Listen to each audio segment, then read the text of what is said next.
miwili ambayo imefeli, na tuna uhakika kama kuna juhudi zote ambazo zimefanywa hasa upande wa Republican, kwa sababu lazima washawishi angalau Democrats 7 ili waweze kuingia nao kupiga kura wapate kura 60. Kwa hiyo tunategemea kura nyingine siku ya leo. Baraza la Usalama la Umoja wa Mataifa limeidhinisha kuundwa kwa kikosi thabiti zaidi cha wanajeshi watakaopambana na magenge ya wahalifu ya Haiti. Na shirika la Msalaba Mwekundu limesitisha shughuli zake katika mji wa Gaza kutokana na mashambulizi makali ya jeshi la Israeli. Viwanjani, Liverpool yapoteza mjini Istanbul ligi ya mabingwa Ulaya. Licha ya kwamba wamewasajili wachezaji wazuri kwenye safu ya ushambuliaji, kunaonekana wachezaji hawajaanza kumudu falsafa ya Liverpool. Sikiliza makala ya spoti hapo baadaye. Jina langu ni Ive Buchana.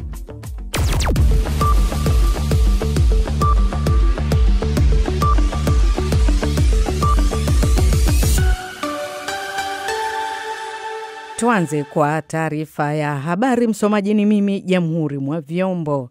Shirika la kimataifa Red Cross limesema limelazimika kusitisha huduma zake huko Gaza kutokana na mashambulio zaidi yanayoendelezwa na jeshi la Israel. Maelezo zaidi anayo Samia Wami. Maelfu ya Wapalestina wako katika hali ya taabani huko Gaza mjini kutokana na mfululizo wa mashambulio ya mabomu yanayofanywa na jeshi la Israel, huku mashirika ya kutoa misaada nayo yakikabiliwa pia na hofu ya mauaji, majeraha na vikwazo vingi kutoka Israel. Waziri wa ulinzi wa Israel Katz, amesema ni sharti wakazi hao waondoke waelekee kusini mwa nchi hiyo, na kwamba wao Israel wanawatafuta wapiganaji wa Hamas waangamize. Baadhi ya raia wamekwisha hama mji wa Gaza, lakini wengi wanasema hawana mahali salama pa kukimbilia. Viongozi wa Hamas bado hawajatoa jibu kuhusu pendekezo jipya la amani lililotolewa na Rais Donald Trump pamoja na Israel, ambalo linataka mateka wa Israel waachiwe mara moja na wao Hamas wasihusishwe kabisa katika mpango wa baadaye kuhusu Palestina. Maafisa huko nchini Ethiopia wanasema zaidi ya watu 25 wamefariki pale kanisa lililokuwa linaendelea kujengwa lilipowaporomokea. Wengine 50 wamepelekwa hospitalini wakiwa na majeraha. Mkasa huo umetokea mapema leo huko mjini Areti, yapata kilomita 70 kutoka mji mkuu wa nchi hiyo Addis Ababa. Waumini walikuwa wamekusanyika kwa ibada ya kila mwaka ya St. Mary. Maafisa wa eneo hilo wameitisha usaidizi zaidi ili kuendelea kuokoa wengine ambao huenda wangali wamefunikwa na vifusi vya jengo hilo. Zaidi ya watu 70 wamefariki kutokana na tetemeko la ardhi huko mji wa Bogo nchini Ufilipino. Wafanyikazi wa huduma za uokozi wangali wanawatafuta manusura. Tetemeko hilo la ardhi la 6.9 katika kipimo cha Richter hapo jana limesababisha pia uharibifu mkubwa wa miundo msingi hasa ya kawi. Unaendelea kusikiliza taarifa hii ya habari kutoka idhaa ya Kiswahili ya BBC. Maelfu ya waajiriwa wa serikali kuu ya Marekani wameshindwa kuendelea na kazi kutokana na mkwamo wa kisiasa uliositisha shughuli rasmi za kiserikali. Shughuli hizo zimefungwa baada ya bunge la Senate kushindwa kupitisha mswada kuhusu matumizi ya fedha. Wanasiasa wa pande mbili kinzani, Democrats na Republicans, wanazidi kulaumiana kutokana na hali hiyo. Hususan wameshindwa kukubaliana kuhusu matumizi ya fedha kwa ajili ya huduma za afya ya umma licha ya wiki kadhaa za mazungumzo. Huduma nyingi zimesimama huku maelfu ya wafanyikazi wa serikali wakilazimika kwenda likizo ya lazima. Mwanasiasa wa Afrika Kusini Julius Malema amepatikana na hatia ya matumizi mabaya ya bunduki. Alifikishwa mahakamani kwa kosa la kufyatua kiholela bunduki yake hapo 2018 wakati wa sherehe za chama chake Economic Freedom Fighters. Amekuwa akisisitiza kesi hiyo ni mwendelezo wa ubaguzi wa rangi nchini humo dhidi ya watu weusi. Kwa mengi zaidi, huyu hapa Isabella Mwagodi. Julius Malema amesema hukumu hiyo ni ya kibaguzi na kwamba imechochewa kisiasa ili kujipendekeza kwa Rais Donald Trump. Donald Trump amekuwa akitumia kauli tata za Julius Malema kuendeleza hoja zake kwamba eti kuna mauaji ya kimbari huko Afrika Kusini dhidi ya jamii ya Afrikana ambao ni wazungu. Kwa usemi huo, Trump alisitisha misaada kwa Afrika Kusini. Malema amepatikana na hatia kwa mashtaka 5 yaliyomkabili, likiwemo la kufyatua bunduki hadharani na hivyo kuhatarisha maisha ya watu. Katika utetezi wao, mawakili wake walikuwa wamesema silaha hiyo haikuwa ya ukweli, ilikuwa bunduki bandia. Aliyekuwa mlinzi wake Adrian Sinman ameachiwa huru. na Malema akaendelea kudai kuachiwa kwake ni kwa kuwa tu ni mzungu. Kwa sasa Malema yuko nje kwa dhamana na amepanga kukata rufaa. Na mamlaka zinazosimamia ubora wa bidhaa huko Australia wanachunguza bidhaa aina 20 zilizoko madukani zinazodaiwa ni mafuta ya kujikinga na jua, sunscreens. Maafisa katika mamlaka wanashuku bidhaa hizo zina mapungufu makubwa. Utata ulianza mwezi Juni wakati bidhaa kama hizo aina 16 zilipoondoshwa sokoni baada ya kuthibitika hazikidhi viwango. Zaidi ya 2/3 ya raia wa Australia hukabiliwa na tatizo la saratani ya ngozi, hivyo hununua kwa wingi mafuta ya kujikinga na miale mikali ya jua, sunscreens. Hii ni BBC. Msikilizaji, taarifa ya habari za dunia imesomwa kwako na Jamhuri mwa Vyombo. Matangazo haya ya Dira ya Dunia yanasikika kupitia FM na kupitia redio wa shirika mbalimbali. Mfano, kama uko nchini Tanzania, unaweza kuyapokea kupitia Radio Kwizera, Loliondo FM ama Radio Free Africa. Uganda, Voice of Busoga, Voice of Karamoja, Radio Paidha. Nchini Kenya, Mwanedu FM, County FM au Nyota FM. Na kama uko nchini Jamhuri ya Kidemokrasia ya Kongo, unaweza kuyategea kupitia Radio Muungano Beni. Lakini kumbuka vile yako kwenye tovuti yetu ambayo ni bbcswahili.com na kwenye ukurasa wetu wa Facebook wa BBC Swahili. Tena karibu, leo hii uko na Phyllis Mwate na mwenzangu ni Karo Robi. Na Mkaro. Asante Phyllis. Msikilizaji, tuanzie huko Jamhuri ya Kidemokrasia ya Kongo ambako washirika wa rais wa zamani wa taifa hilo Joseph Kabila wamelaani hukumu ya kifo alopewa na mahakama ya kijeshi, wakihitaja kuwa ni kinyume cha sheria lakini pia ilochochewa kisiasa. Hapo jana mahakama hiyo ya kijeshi ilimhukumu Kabila licha ya kutokuwepo mahakamani.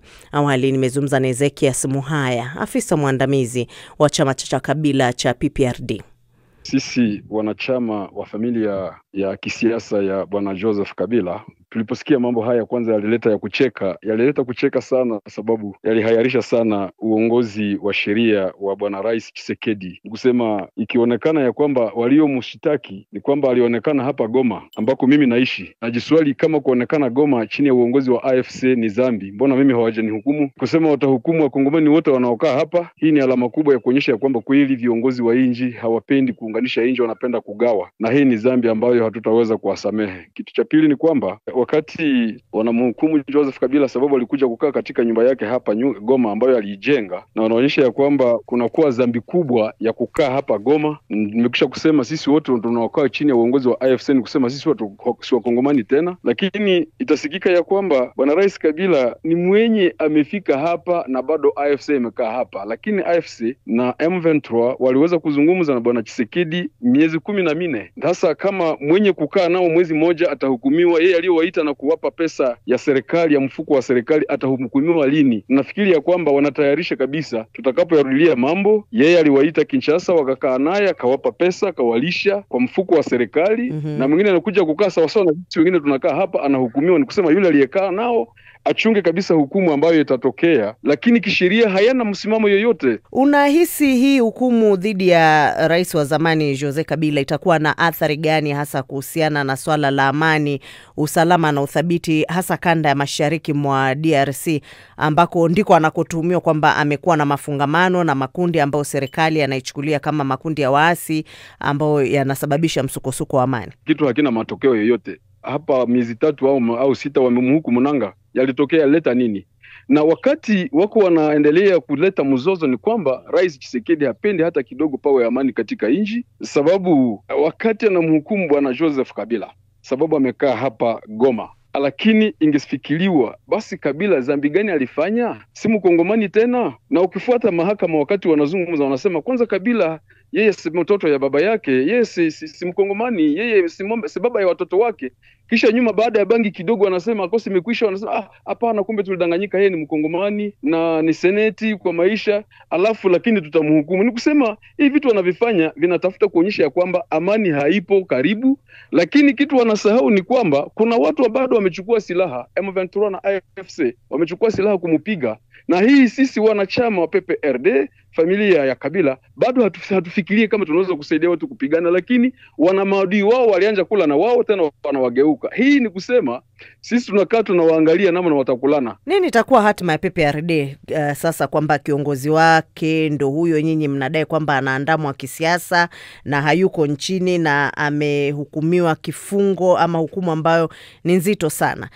Walimhukumu Joseph Kabila, hawakuhukumu chama, na itakumbukwa ya kwamba kapameisha karibu miezi fulani waliweza kufunga ofisi za chama, lakini chama kinaishi. Sababu walifikiri chama ni nyumba, lakini chama ni sisi watu, tungali bado tunaishi. Na ni kwamba huenda sitaweza kuzungumzia kusema lini tutafanya, lakini mambo yapo, tutafanya sisi wanachama, na tutaonyesha Bwana Rais Tshisekedi ya kwamba ni sisi tulimsaidia kumtoa pale alikuwa anauzisha vyakula, tukamuweka aweze kuwa rais. Na ile tunaweza kuizingatia, na ukifuata hotuba ya Bwana Rais Kabila akiwa kwa South Africa mwezi wa 5 mwaka huu, aliweza kuzungumzia kwamba mimi ni mfanyajeshi, ningali nitakomboa nchi yangu. Alafu ni kusema hii mambo wako wanafanya ni mambo ya, nasema watu wanakunywa pombe kidogo, wanavuta bangi kidogo, wanakuja kuhukumu, lakini haina matokeo yoyote, ila hawasaidii. Sababu hata watu wa hapa mashariki zamani walimchukia Kabila, sasa leo wameelewa ya kwamba kumbe alikuwa rais mzuri. Hii hukumu wanafanya inampandisha sana madaraka, ya kwamba kumbe huyu ndiye rais. Sasa watu wamempenda.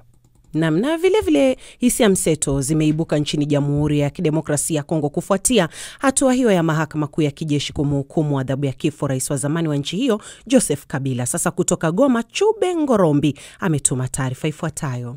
Mkuu wa zamani wa serikali ya Jamhuri ya Kidemokrasia ya Kongo pia ameamuriwa kulipa uharibifu wa dola bilioni 33 pamoja na bilioni 29 kwa chama cha kiraia Jamhuri na bilioni 2 kwa kila mmoja ya vyama vya raia vya Kivu Kaskazini na mkoa wa Kivu Kusini. Koti ya juu ya jeshi iliamuru kukamatwa kwa Senate kwa maisha yote baada ya kumtambua kuwa na hatia ya makosa yote yaliyowekwa katika usaliti fulani, ushiriki katika harakati za uhamasishaji uhalifu wa kivita. Wanachama wa kisiasa wanaounga mkono utawala ulioko madarakani nchini Kongo, Auguste Kapila, mmoja wa viongozi wa UDPS mashariki mwa Kongo, amesema tuishamjua na tuishamvumbua kama ni yeye alitumwa katika nchi yetu kukuja kuleta vurugo na kuua kabisa serikali yetu na kuua jeshi letu. Leo hii katika madaraka ya Bwana Tshisekedi tulishavumbula kama ule mtu alikuja katika nchi yetu juu ya kuua, kumaliza jeshi